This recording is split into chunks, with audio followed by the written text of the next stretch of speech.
Hey y'all, it's Shani, certified feline training and behavior specialist with Wild at Heart, and we need to stop glorifying obese cats. You know, I think all cats are beautiful, but North America in particular has an epidemic with feline obesity and diabetes, and it's just not okay. It's borderline abusive. I'm gonna show you an incredible before and after photo of two cats that were surrendered to the shelter I used to work for, were adopted, and then unfortunately surrendered again, but their previous adopter did amazing at getting these cats to the weight that they should have been. Stay tuned. This is yet another reason why what we feed our cats, how we feed our cats, and how often we play with them drastically affects their physical health and then also their mental health. As a shelter worker, I have met a ton of obese cats, and some of them were also diabetic. And one of the reasons why they were surrendered to the shelter is because they were diabetic and their guardians did not want to have to deal with that and give them insulin. And every single one of those cats, what did they have in common?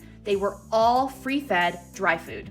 Cats naturally eat many small meals a day. We should be feeding our cats at least 5 small meals a day, mainly wet food. Research shows when we feed cats how they are supposed to be fed as a species, which means many small meals a day, that not only lends to weight loss, it also lends to weight management. In addition to feeding our cats appropriately, we also need to provide them with opportunities to exercise.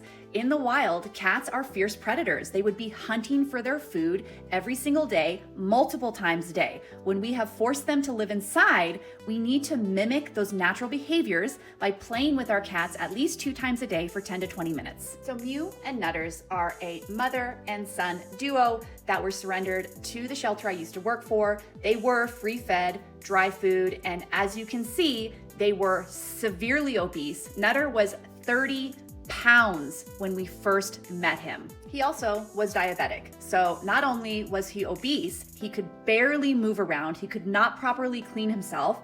He had to be on a very strict diet. Unfortunately, when you have a diabetic cat, you have to feed them around their insulin, and generally they're getting insulin only 2 times a day. So not only is this cat suffering, being physically obese, but also having to get injections twice a day, and then also not being able to be fed how they're supposed to be fed. He also had to have a monitor implanted on his skin, which he hated, but it was the only way that we could properly manage his insulin intake based on his blood sugar. Not only that, look at his coat. He is covered in dandruff. I get this question so often. My cat has so much dandruff. And sure, sometimes it can be allergies, but a lot of times it's related to their diet. So these two cats literally are suffering because their previous guardian simply did not feed them appropriately or give them opportunities for exercise. With that said, their original guardians didn't know any better. And I honestly don't hold any hard feelings for them. They did the right thing by surrendering these two cats to us so we could provide them the care that they desperately needed. Here are the pictures. Here are Mew and Nutters before and after.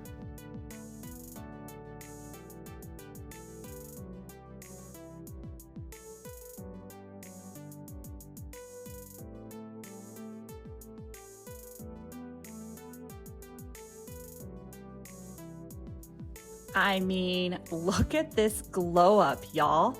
He can actually walk. He is now 12 pounds, which is a good weight for him. And check out his mom living her best life, playing, looking svelte. Get it? And the best news ever, beyond them no longer being obese and Nutters no longer being diabetic, they have already been adopted again, and I truly hope that this home is their forever home.